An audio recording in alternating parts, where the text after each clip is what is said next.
Hello， 大家好，欢迎收看第155期的亚当球鞋，我是你们的亚当。Carry Low 系列一直以优秀的实战表现以及合适的价格，在耐克的一众支线鞋款当中有着比较不错的口碑以及销量。但是自从 Low 4变成了欧文7 Low 之后，这一代的 Low 5也跟预想的一样，成了一双欧文8代的低帮版本。欧文8代几乎除了我之外的所有球鞋博主都是在喷的，整一个就是狗都嫌的状态。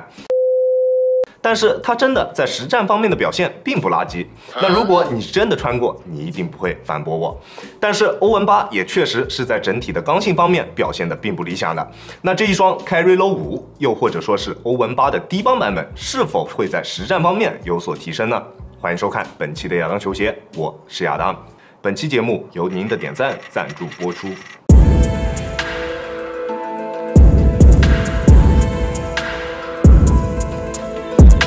Yo, Jesse, you kill lazy.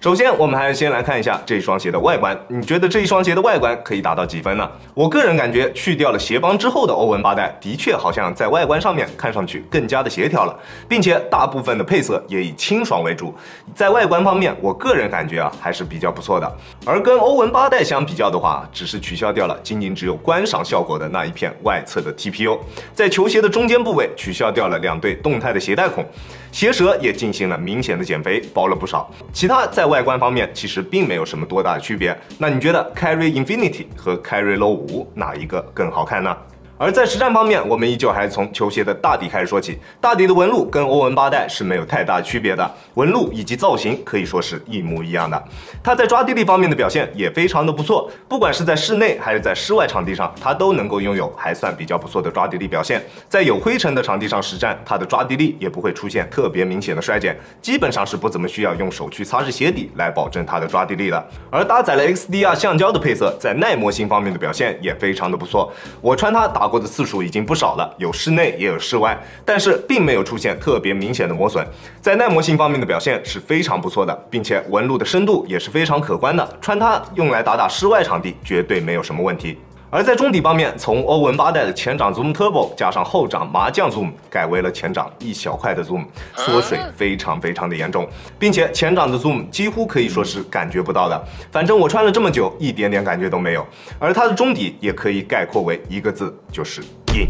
中底的泡棉调教的非常硬，可以说是一点点缓震都没有的。任何对于缓震有一定需求的朋友，都不要选择这一双鞋。打半场的话可能会稍微好一些，但是打全场跑动多了之后，它那巨硬的中底会让你崩溃。我穿它打过2次的全场局，那打完之后第2天都能够明显的感觉到后跟的疼痛，直接就是一个被震伤。而且我打的室内场地都是比较不错的木地板，自带一定的缓震效果。那如果换成室外场地的话，估计没有10天半个月都不一定缓得过来。这一双鞋唯一适合的场地，可能就是那种很软的室外塑胶地，不然它的缓震穿久了之后会容易导致伤病。不过偏硬的中底调教给它带来了非常极致的反应性，在突破的过程中不会有任何的拖泥带水，基本上就是一个说走就走的一个水平，没有什么任何一丝的泄力感。如果你真的不在乎缓震，但是对于反应性的要求是非常高的，那这一双鞋的确会是一个比较不错的选择。而在鞋面方面，除了去掉了鞋帮之外，鞋面基本上没有什么变化，鞋面的延展性还是很小的。在系紧鞋带之后，不管你做什么动作，它都能很好的兜住你的双脚。其实欧文8在这一方面也没有什么问题，鞋面的强度是绝对 OK 的。而在脚踝处的鞋面 ，Carry Low 5有着非常明显的提升，强度方面有着明显的上升，后跟处的港宝硬度有着非常明显的加强，让球鞋后跟处的稳定性以及支撑性得到了提升。在包裹性方面的表现也是非常优秀的，虽然这一双鞋只有5对的鞋带孔，但是合理的鞋带孔布置以及两侧这2个小护翼，让它拥有了非常不错的包裹表现，并且它在动态锁定方面做的也是非常不错的。不管你做什么动作，你的双脚在鞋内也几乎不会出现什么位移，任何顶脚趾或者是不跟脚的现象它都没有出现，这一点大家可以放心。而在鞋面的舒适性方面也没有什么问题，虽然取消掉了欧文8身上那一个超级厚的鞋舌，但是这双鞋的鞋舌厚度依旧是非常厚的，鞋带系得再紧也不会出现任何勒脚的情况。但是它的鞋帮高度是非常低的，比一般的低帮鞋款还要更低一些。对于脚踝的保护为0，一点点都没有。如果你的脚踝力量并不优秀，那你还是尽量不要选择它了。或者你本来就对于低帮的篮球鞋并不感冒的话，那这一双鞋也并不会是你的菜。在支撑性方面，前面我就说过了，它的鞋面强度是没有任何问题的。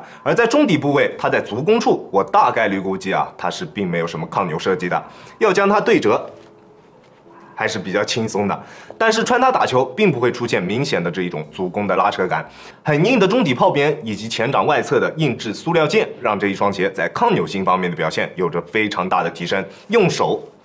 是挺难造成它的形变的。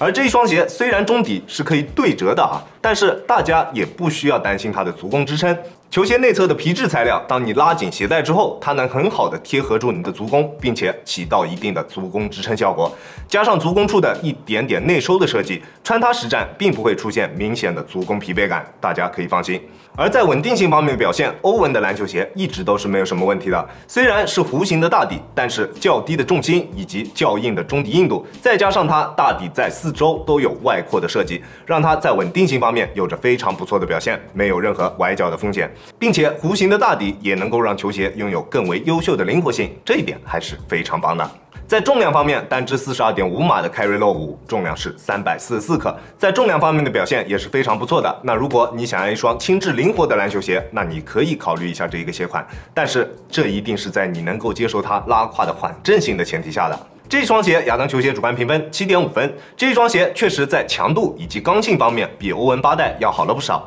但是它的缓震阉割实在是太严重了，可以算得上是我这一段时间里穿过的所有的篮球鞋当中缓震最差的一双了。如果你真的要购买这一双鞋，那你一定要能够接受它那拉胯的缓震。如果你问我这一双鞋是不是值得购买，那我会跟你说，选择欧文8你会有更好的体验。那如果你一定要购买这一双鞋的话，在尺码的选择方面，我平时耐克穿42.5，李宁穿42，这一双鞋我选的42.5是非常合适的，你可以适当参考一下。OK， 这就是本期视频的全部内容了。再次感谢大家观看本期的亚当球鞋，亚当球鞋一切从实战出发，我是亚当。如果你觉得我的视频可以帮助到你，希望你可以关注我，并且顺手给我点一个赞，这就是对我最大的支持啦。好了，那我们下期视频再见啦，大家有空来做 ，peace。